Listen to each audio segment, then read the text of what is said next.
What's up, guys? This is day number 13 on the line diet. 13 days of eating beef, salt, and water. Mostly fat, nothing else.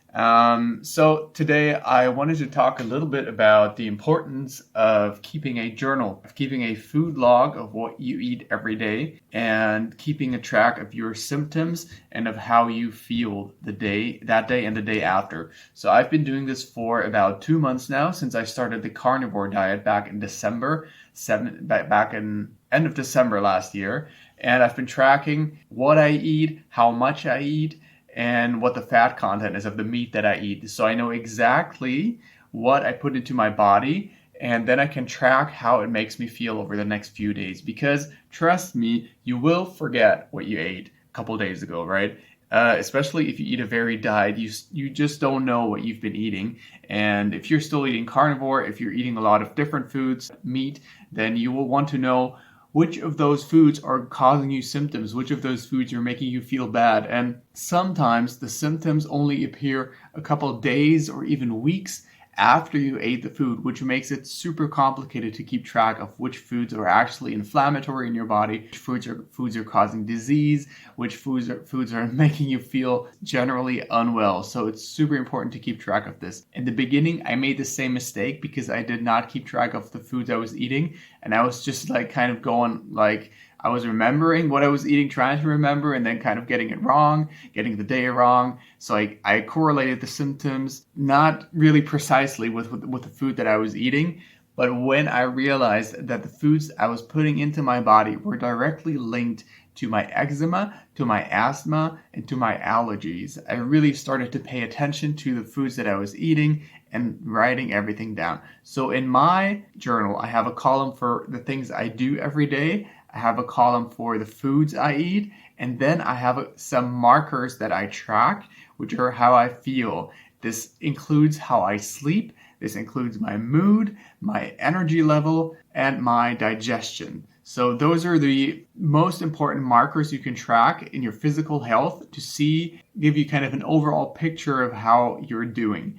And then once you have that done for a few days, a few weeks, you can go back and look at the really good days you've had and the really bad days you've had, and then look before, what did you eat on that day? What did you eat the days before? And then you can perhaps find some kind of correlation between foods that you eat and between ways they make you feel. Okay, so this is super important if you're eating a varied diet. Even if you're only eating beef like I'm eating now, it is very important because there's different types of beef, right? That you can eat ground beef, you can eat different cuts of steak, you can have it from different, butchers, from different farmers, from different cows. So each type of meat may also make you feel different, and the fat content of the meat may also make you feel good or worse. So it's important, even if you're only eating meat or only eating beef, to track what you're eating,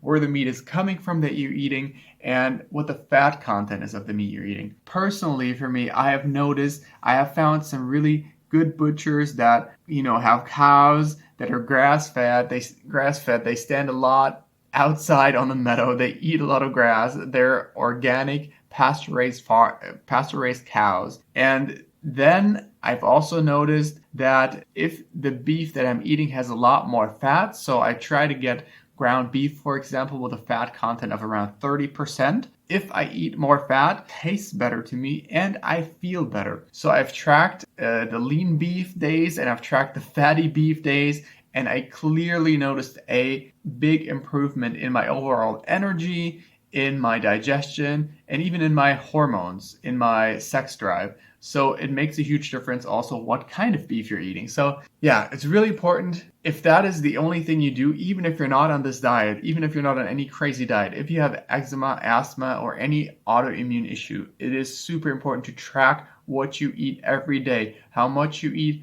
where it's coming from, and then you can correlate that to your symptoms. So that would be my number one tip for you guys, to keep a food journal and write down every day what you eat. This has helped me a lot, and I will continue to do this as long as necessary. So with that said, just a quick update on how I'm doing because you may be wondering, maybe not, but my eczema, my skin is feeling better and better. It got a little more inflamed the last few days, but now it's subsiding again and it's feeling really good and smooth and healthy.